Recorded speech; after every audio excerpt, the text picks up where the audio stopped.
¿Qué tal? Buenos días, buenas tardes, buenas noches. O, como decimos siempre, en el momento en el que estén sintonizando esta nueva emisión de La Última Página, les damos la bienvenida a quien les habla, Diego Ortega. Y, como saben, la manifestación de la totalidad que niega la nada. El argumento último contra el nihilismo, perdón. El Nilo es un río muy largo. El Nilo. Es la representación ecuménica de todo aquello que es bueno y bello, ¿no? Es la calicagatía. Porrini es la calicagatía más absoluta. Sebastián Porrini, el inmarcesible, el ínclito, el de nibios cabellos. Lo peor es que hay gente que ya en la calle me lo dice. El inmarcesible, por supuesto. ¿Cómo le va, Porrini? ¿Cómo le va, doctor? Bien, bien. Vaya el cariño grande a Jorgito Ferro, que siempre me dice inmarcesible. ¿Cómo está? Cariño a Jorge. Bueno, hoy estamos aquí, debería decirle Tovarich. Tovarich. Prosit. Nazdarovia. Nazdarovia. Igual. Vaya este programa dedicado al querido. Sí, totalmente. Fulvio Franchi. Fulvio Franchi. Traductor, gran lector y sobre todo gran amigo, que nos ha tenido la deferencia de auspiciar este programa con una botella espirituosa que podrán ver acá. Una bebida. Como este canal no una está, agüita. Claro, una agüita. Como este canal no está monetizado, podemos tomarnos el privilegio de publicitar lo que se nos canta. Esto es regalo de Fulvio. Fulvio nos ha regalado un vodquita ahí para amenizar el encuentro. Que dijo, ya que vamos con los rusos, vamos con esto. A publicitar. Igual no estamos tomando vodka porque si no, estaríamos en condiciones de grabar este programa. Si me llego a servir todo esto. No, esto es una locura. Claro. Así que bueno, nada. ¿Y de qué va el programa de hoy? Bueno, este año La Última Página ha tenido dos grandes marcas identitarias. La primera es la poesía. Creo que en los 5 años casi que llevamos, nunca hicimos tantos poetas. Tantos poetas. Sí, es verdad. Poetas de ambos, ¿no? Afrodina Stornik. Sí. Y hoy vamos a hablar de otro poeta. Hoy vamos a hablar de otro poeta. Sí. Poeta, prosista también, que es raro porque... y la segunda marca, eran dos, dije. La primera es la plétora poética. Y la segunda es abordar escritores y escritoras que no hemos leído. Por lo menos yo he leído este año cosas que jamás habría leído. Bueno, Thomas Bernhard. No, Bernhard es del año pasado, creo. O de este año. No, del año pasado. Houellebecq, qué sé yo. ¿Y quién más este año? Bueno, vimos no importa. tantos. Y nos ha llegado de la mano del querido Fulvio una antología, obra reunida, El Rey del Tiempo, de, ayúdame con la pronunciación, Vladimir Chlevnikov.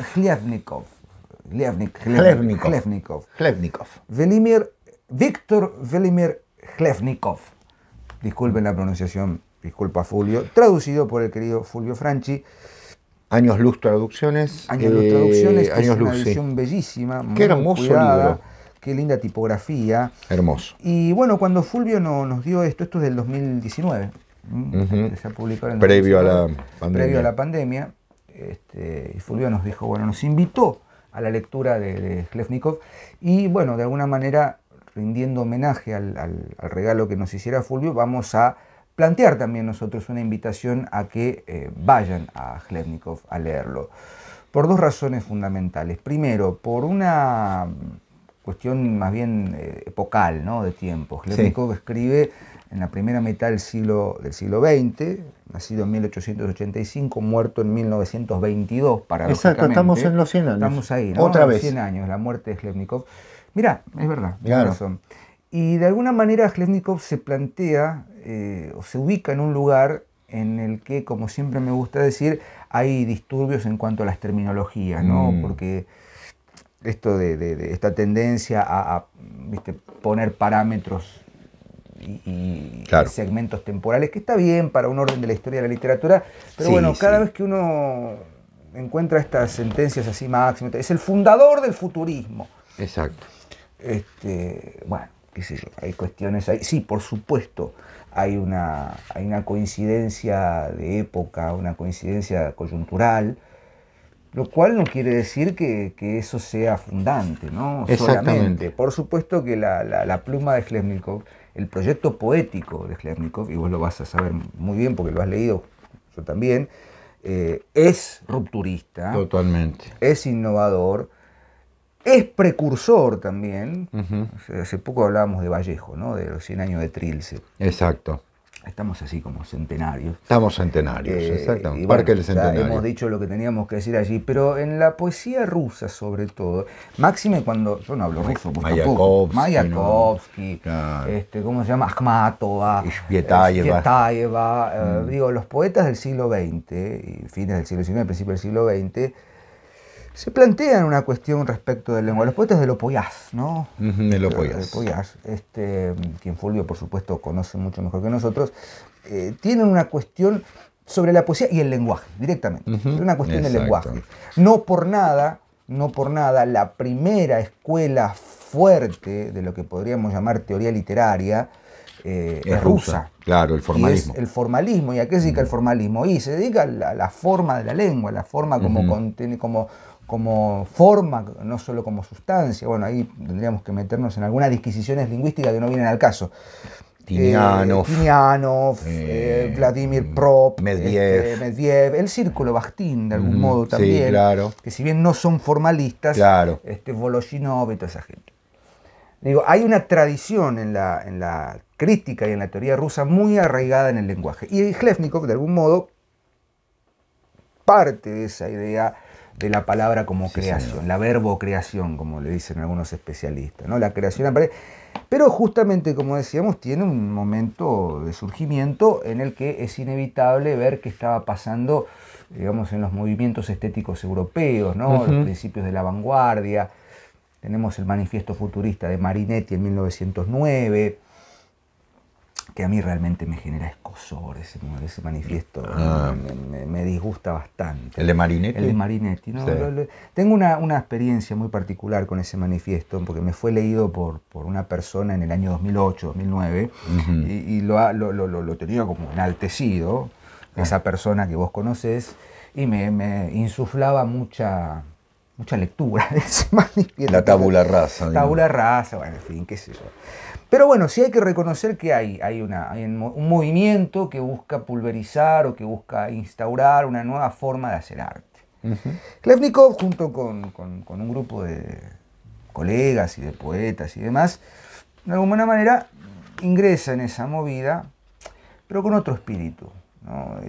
Con el espíritu de repensar la lengua madre. Claro. La lengua madre como creadora.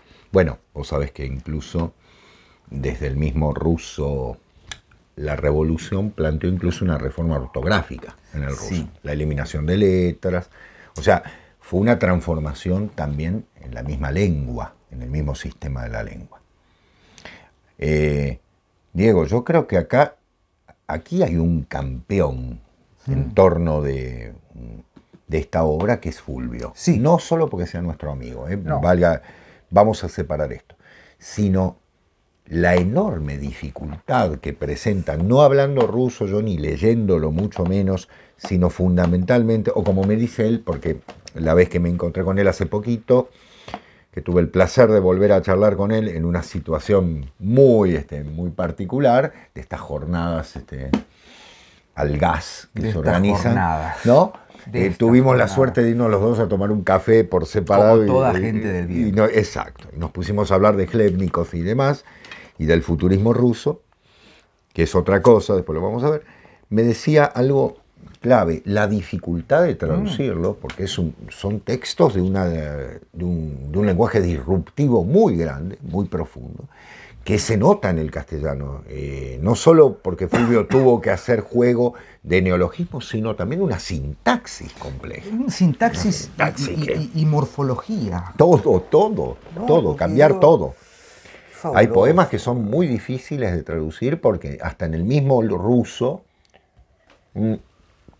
tienen una sonoridad y una particularidad fonética y una construcción sintáctica y semántica muy, muy difíciles, con palabras antiguas buscadas desde, me decía Fulvio, desde el mismo nombre, ¿no? Vilimer no es ruso, es de origen eslavo, ¿no? Si no me equivoco. Bueno, todavía más lejano en el fondo. Y por otra parte, o sea, aquí tenemos la tarea de un traductor exquisito. Y en segundo lugar, la enorme alegría que nos provoca que 100 años después de muerto, no la alegría por eso, sino al fin estas obras empiecen a conocerse. Es decir, estamos en pañales todavía en torno de una literatura que no es la literatura de un país menor, es la literatura rusa, ¿no? Que ha marcado, ¿no? Por lo menos del siglo XIX para acá, yo diría desde Pushkin en adelante tenemos una literatura imponente. Sí, aparte, ¿no? Son esas literaturas... un mundo. Un mundo. Claro. Un mundo. Tolstoy, Dostoyevsky, Turgenev, bueno, hemos Gogol. Citado, bueno, qué sé ya, yo, no sé. Tsvetaeva, Los poetas. Akhmatova, Mayakovsky, Pasternak. Bueno, Khlevnikov, Bulgakov, a quien le dedicamos un programa también con una... Tenemos que hacer algo con Solzhenitsyn. Yo tengo algo de Solzhenitsyn. El archipiélago Gulag. Yo tengo Los Incontables, algo así. Bueno, bien. Y Fulvio, volviendo a Fulvio, que es una persona realmente que trabajó con Irina... Sí, acá está. Le dedica el libro. Bogdachevsky. Digo, y con Laura String, ¿no? Que también lo interesante es que se ha formado un pequeño grupo, ¿no? Sí. De eslavófilos. De eslavófilos, señor, ay. Pero que es interesante porque lo hacen con amor y con pasión, por el interés de revitalizar una literatura que parece inaccesible a la literatura rusa, ¿viste? Bodok, Dostoyevsky, Tolstoy, qué sé yo, qué sé cuánto. Pero ellos van a la poesía. Sí. Y ahí es donde ganan terreno. Están trabajando muchísimo. Yo tengo varios, vos también. Sí. Y que, bueno, la antología de Svetaeva, que es fabulosa. Hay otra que es, no me acuerdo ahora, la de Víctor Shklovsky. La de Shklovsky. Qué gran fabulosa. Las dos obras que están... Los rusos, uno puede criticar, qué sé yo. Debo decir, y acá voy a hacer una declaración polémica, toda la teoría literaria se resume en el formalismo ruso. Y, en buena medida. En buena medida, qué sé yo. Después todo lo que vinieron... ¿Por qué? Porque hay algo en la comprensión de los rusos, sobre todo en el siglo XX, que vuelvo a decir esto, ¿no? Como voy a repetir, pero es el valor fundante de la palabra en tanto significado y significante. Sí, claro. Por eso la fuerza en la morfología, por eso la primera escuela fuerte de lingüística, digamos, estructural y tal, se dedica a la fonética de la fonología. Claro. Trubetskoy, el príncipe de Trubetskoy. Jacobson, ¿no? Claro.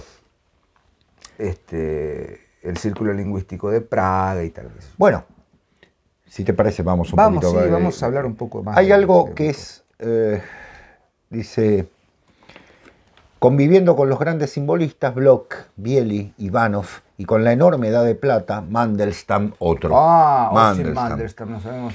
Svetaeva, Akhmatova, Pasternak, Babel, otro Babel, sí. También lo vamos a notar. Biely, este poeta extiende la lengua para cubrir el mundo que es su razonable, por eso es el rey del tiempo, ¿no? Estoy leyendo la contratapa y les explico por qué. Porque Diego hizo muy buena alusión al futurismo. Cuando pensamos en el futurismo pensamos en Marinetti, en los manifiestos y demás. Sin embargo, debo aclarar, y esto Fulvio fue muy pedagógico en ese sentido, en el mejor sentido del término, diciéndome no confundan el futurismo italiano, el de Marinetti, el demás, con el futuriano. Con el futurismo, vamos a hacerlo así, pero futuriano en el sentido ruso, que realmente se desprende de toda una situación mecánica. Y bueno, claro. Porque, ahora yo me voy a despedir. Exactamente. Tengo cosas para decir. Exactamente. Claro, obviamente el gran poeta de la época, el poeta de la revolución es Mayakovsky, ¿no? Que después, en fin, su final es terrible. Pero, amén de eso, Khlevnikov, que es elogiado por Mayakovsky. El libro empieza con la... sí, claro. Ante la muerte. Podríamos decir la oración fúnebre, ¿no? Sí. La oración fúnebre de Mayakovsky a Khlevnikov. Exactamente, el panegírico. No obstante, es olvidado. Porque desde el 36 hasta 1960, nos informa Fulvio, Laura String en este caso, experta en estos temas, tiene la particularidad de que, claro, están los congresos de escritores estalinistas, vamos a decir así, y la prohibición, hay que borrar eso. Porque todos sabemos que en el programa del realismo ruso, después con el afianzamiento del estalinismo, lo que va a venir es directamente un modelo de escritura y se terminó. Nada de escribir como quieran, nada. Todo eso es considerado burgués, decadente, ¿no? Como suele pasar, como pasó en ese momento. O sea que el futurismo, los futurianos, por decirlo en el término ruso, vienen a significar no solo un elemento disruptivo, y Diego lo marcaba bien, en lo fonético y demás, sino también en una concepción en la que el poeta se convierte prácticamente en un marginal, pero dentro del sistema. No sé si me permiten la locura. ¿Qué quiero decir? Me lo comentaba Fulvio en este sentido. Chlebnikov fue lo más parecido a, hoy diríamos, a un Lingera, Sí, sí, un de hombre hecho, pobrísimo que iba y venía, sí, sí. que reescribía constantemente, casi con una especie de obsesión, de un toque, diríamos. El recuerdo que tiene Mayakovsky, que lo dice acá en el prólogo, es un tipo atiborrado de papeles y que usaba cuando viajaba mucho, dice. Sí, viajaba no era, mucho, era sabíamos muy por qué. inquieto. Dice, no, es primavera, me tengo que ir al sur. Claro, Dice, no me voy a la mierda. Y que en el tren dormía y agarraba una funda de tela y le metía todos los manuscritos que llevaba, los cartapacios, el papel, y dormía sobre sus propios manuscritos. Después los perdía. Sí. Uno podría decir, como bien dijiste, la imagen de un lingera, ¿no? Lingera Sí. acá en Argentina se le dice a un clochard. Un clochard. Estaba pensando en esa, un clochard, ¿no? Mirá vos cómo...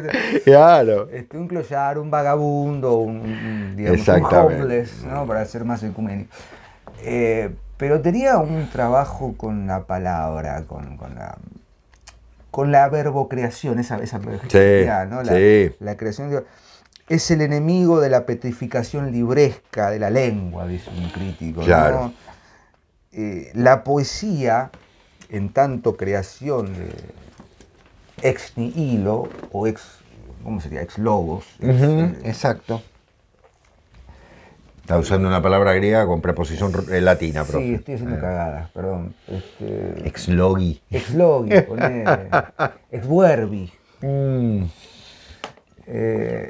Justamente tiene esa cuestión, es decir, ¿de dónde nace el sonido, el sentido de la palabra? Claro. De la palabra misma. Claro. Ahora fíjate lo que plantea acá, ¿no? Mayakovsky. Vamos a leerlo porque es genial, ¿no? Chlebnikov es un poeta para productores, Sí. no es un poeta para lectores. Claro, claro.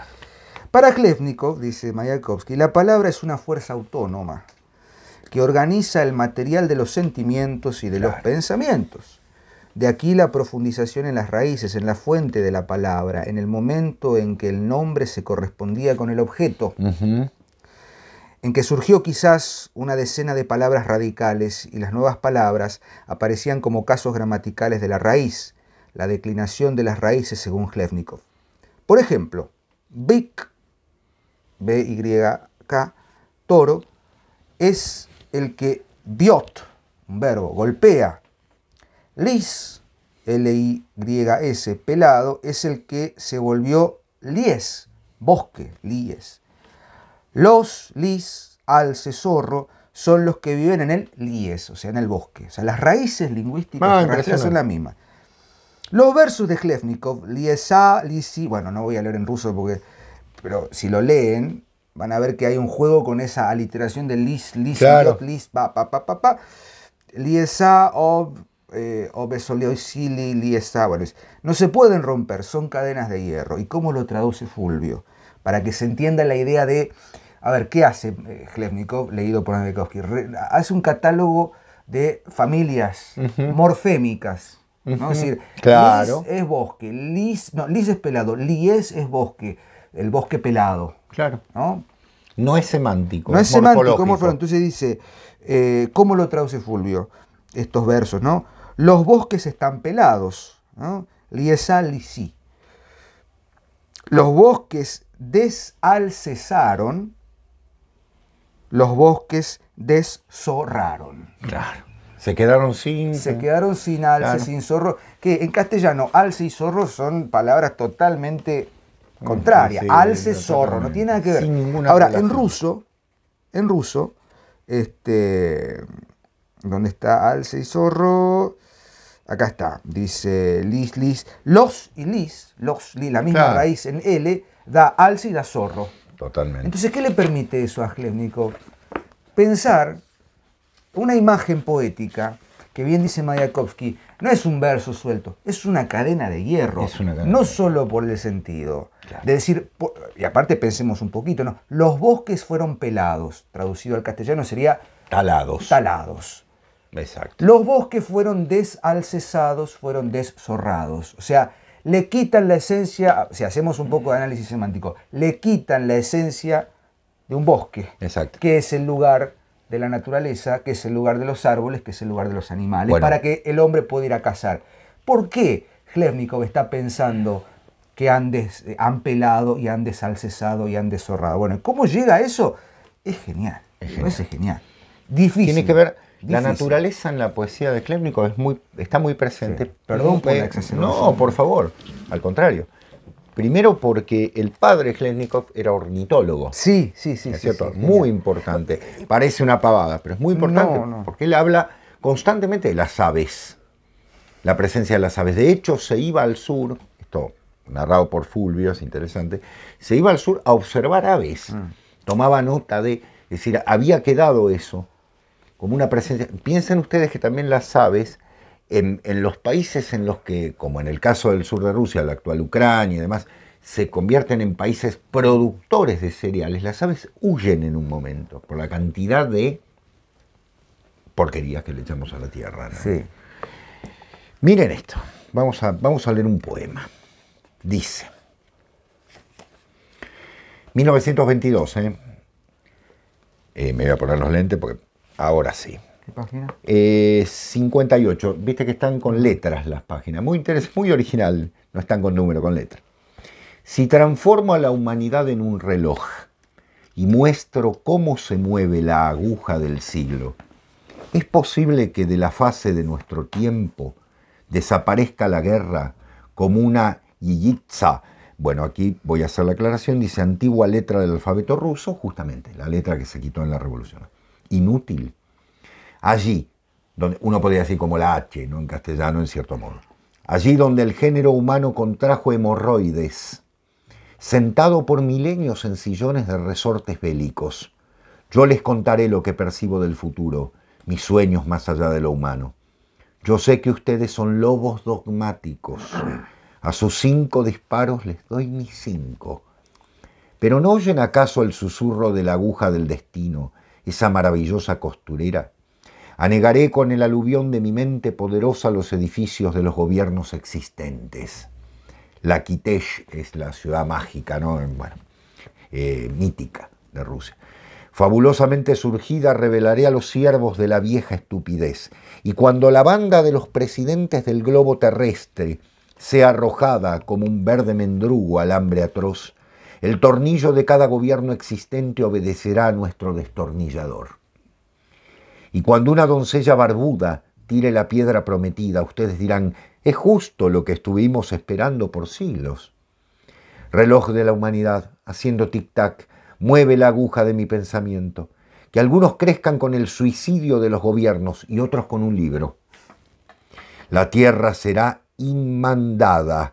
Palabra, acá voy a leer, palabra creada por Chlevnikov, utilizando un prefijo de negación y el participio perfecto de mandar o imperar, ¿no? Inmandado, o sea, que no tenga gobernada. Presigloptergrandiosa, palabra formada, aglutinando las sílabas, las palabras presidente, terrestre, globo y grandiosa. 4 palabras. Y pon así fácil. Exactamente. Que el canto le sirva de Cuscuta. Contaré que el universo viene del tizne de un fósforo sobre el rostro de las cifras. Y mi pensamiento es como la llave maestra de una puerta detrás de la que alguien se ha suicidado. Bueno, el poema está inmerso en todo el combate, ¿no? No se olviden que en ese momento Rusia está viviendo la guerra con el ejército blanco, la guerra civil, ¿no? Estamos bajo el gobierno de Lenin y toda la reacción del gobierno de los rusos blancos contra el gobierno rojo, por decirlo de una manera, el ejército rojo.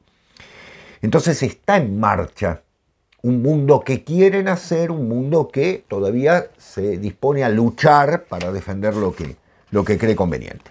Lo opuesto, por decirlo de una manera. Pero fíjense los últimos dos versos. Y mi pensamiento es como la llave maestra de una puerta detrás de la que alguien se ha suicidado. O sea, la guerra, vienen de la Primera Guerra, están en la guerra civil. La guerra es la gran diosa, el rey del tiempo, es la gran diosa que genera toda la reflexión en torno a Shlekhnikov. Hay una presencia constante de la guerra, pero hay una presencia también, esto me lo permito, tal vez Fulvio me pueda corregir, y ojalá que así sea, o no afirmarlo, pero a mí me parece que hay en un momento una tensión entre lo humano y la humanidad y lo deshumanizado. Bueno, hay una deshumanización. Justamente. Hay una construcción casi fragmentaria. ¿Un poco de agua? Sí, cómo no. Justamente, y ahí viene esa idea Tomes un vodka. No, yo no quiero morir en este instante. Porque eso me lleva a pensar en la deshumanización, justamente, y ahí hacemos un poco de énfasis y ponemos el pie sobre el estribo para marchar en contra de esta equiparación del futurismo ruso con el futurismo italiano, marinettiano, ¿no? Marinettiano. Qué sé yo, sí, el futurismo de Marinetti tiene algunas cosas interesantes, pero decir que los motores de un auto de carrera son más bellos que la victoria de Samotracia, la victoria alada de Samotracia es como un montón. Era provocador, era sí, la provocación por la provocación. Sí, qué sé yo, a mí la pintura futurista no me gusta. Eso son cuestiones de gusto, tío, a mí no me gusta. Perfecto. Pero hay que reconocer... ¿Se preguntó por qué? Bien. Sí, me pregunté por qué. Bien. Justamente por esto. Si uno teoriza, ¿lo que hace? Deshumaniza. Claro. Maquinaliza la estética. Claro. ¿No? En cierto modo. Por supuesto que hay trabajo con el lenguaje, con la pintura, qué sé yo. Hay que saber pintar muy bien para articular, ¿no? Yo no podría pintar puedo pintar una pared nada más. Bien. Y hasta por ahí nomás. Pero en Shlekhnikov y en los futuristas que lo acompañan, futurianos. Futurianos, claro. Hay una idea, que no tengo ahora el término en ruso, que ellos no se llaman futuristas rusos, se llama algo así lo que seremos. Claro, exacto. ¿No? Es una forma del verbo ser. Del verbo ser en sí, futuro, señor. Como una posibilidad de apertura. Fulvio me dijo, creo que serianos. Serianos. Si claro, no me equivoco, serianos. El ser hacia claro, adelante. Claro, exactamente. ¿No? Entonces, eso ya es una humanización. Exacto. Ser a través de la palabra. Exacto. Ser a través del lenguaje. Exactamente. La poesía a cada momento se quita, dice en un momento otro crítico, el estorbo del cuerpo, porque el cuerpo es carne, el cuerpo puede maquinarse, el cuerpo puede manipularse. La poesía es espíritu. Claro. Espíritu que será. Exactamente. ¿No? Lo que será. Claro. Claro. No hay una automatización maquinal como en el futurismo italiano. Que por ahí estoy exagerando, ¿no? Tampoco el futurismo italiano es eso solamente. No. En algún momento podríamos hacer un programa sobre los manifiestos. Los manifiestos, sí. Yo tengo el manifiesto futurista. El manifiesto surrealista. El manifiesto antropofágico, sí, el manifiesto... Sí, señor. El manifiesto comunista, ¿por qué no también? El martinfierrismo. El martinfierrismo. Vos sabés que lo venía pensando, perdón por el paréntesis, tenemos que hacer un programa sobre martinfierrismo, Boedo, Florida. ¿Cómo no? Bien, hoy tenemos que anotarla. Pero, Diego, vos citaste un libro clave, El Manifiesto Comunista, es el primer gran manifiesto. Claro, esta Qué idea texto hermoso. Yo siempre lo cargo a Porrines, una manifestación. Claro. Justamente, ¿qué es manifestarse? Es llegar a ser. ¿Sí? ¿No? Es decir, eso que está germinando, bueno, ahora somos. Dejamos de estar en el germen. Y Shlekhnikov, de alguna manera, en estos poemas, bueno, Ladomir, por ejemplo. Sí, ¿no? sí. Es una cosa de la manifestación de la armonía del universo. Y es lingüístico, y es poético. No exactamente. Dos cositas. Hay un poema. Es un poco extenso y no lo voy a leer completo, pero voy a leer el comienzo. Llamamiento a los presidentes del globo terrestre, 157. Voy a esperar que el profesor se ubique, porque desde que sale con el alemán se pierde todo. Bien. No, con el italiano. Bien. Franco Deterioro. Franco Deterioro, muy bueno. Dice, muy bien. Esto se está volviendo acá. Ya que estamos con Lotano. Claro. Solo nosotros, enrollando los 3 años de guerra de ustedes, en una espiral de la terrible trompeta? Cantamos y gritamos, ebrios por el encanto de esta verdad, que el gobierno del globo terrestre existe ya. La universalidad, ¿no? La internacional, es nosotros. Así es. Solo nosotros prendimos en nuestras frentes las silvestres coronas de los gobernantes del globo terrestre, implacables en nuestra curtida crueldad, parados en el bloque del capturado derecho, esgrimiendo el estandarte del tiempo. Nosotros, que horneamos la arcilla cruda de la humanidad, en cántaros de tiempo y cazuelas. Nosotros, pioneros de la cacería de almas humanas, aullamos a través de canosos cuernos marinos, convocamos a las manadas humanas. Egoe, ¿quién está con nosotros? ¿Quién es nuestro amigo y camarada? Egoe, ¿quién nos sigue? Así danzamos, pastores de la gente y la humanidad tocando gaitas. Egoe, ¿quién da más? Egoe, ¿quién sigue? Sigue el poema. Bien. Como yo tengo la mente absolutamente enferma, como me dijo el otro día una alumna, me dijo, usted está totalmente loco, y se lo agradezco. Chocolate por la noche. Sí, totalmente.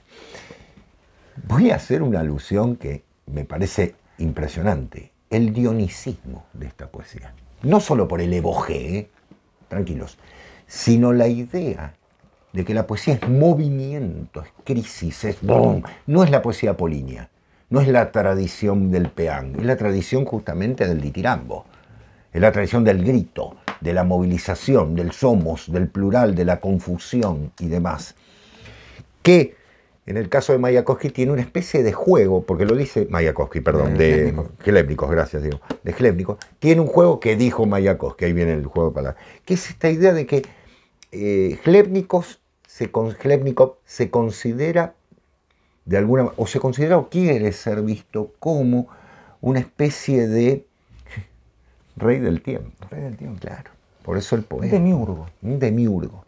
Y una cosita más. Voy a leer directamente al querido Fulvio Franchi. Al final, como epílogo, hay un artículo de Laura String que es exquisito, pero hay un artículo de Fulvio que dice traducir a Chlebnikov. Y dice, pero la lengua de todos los pueblos, a pesar de ser inabarcable, también le resultaba chica.